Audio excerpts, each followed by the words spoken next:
Totoo yung mga sinasabi namin sa Department of Education na meron talagang recruitment na nangyayari, lalong-lalo na sa mga indigenous peoples, youth, kabataan, na mga supposedly dapat learners who are inside the schools who are under the Department of Education. Kaya humihingi din kami ng tulong ninyo para maprotektahan ang kabataan natin at mapanigurado na sila ay nasa loob ng paaralan at sila ay makapagtapos ng pag-aaral.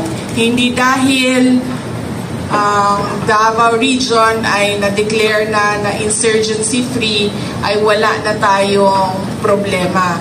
Dahil anytime, any issue, any complaints na pwedeng sakyan o pwedeng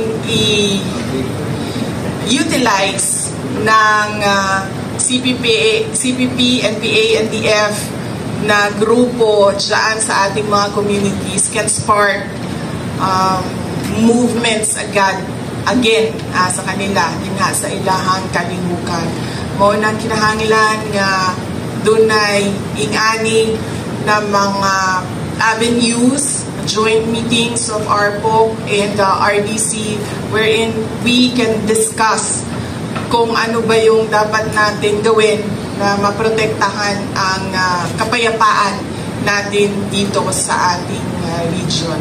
At gusto ko lang ulitin ang aking pagpapasalamat sa inyong lahat sa suporta ninyo at sa kooperasyon ninyo sa mga joint meetings natin ngayong araw na ito. Salamat, maayong udto.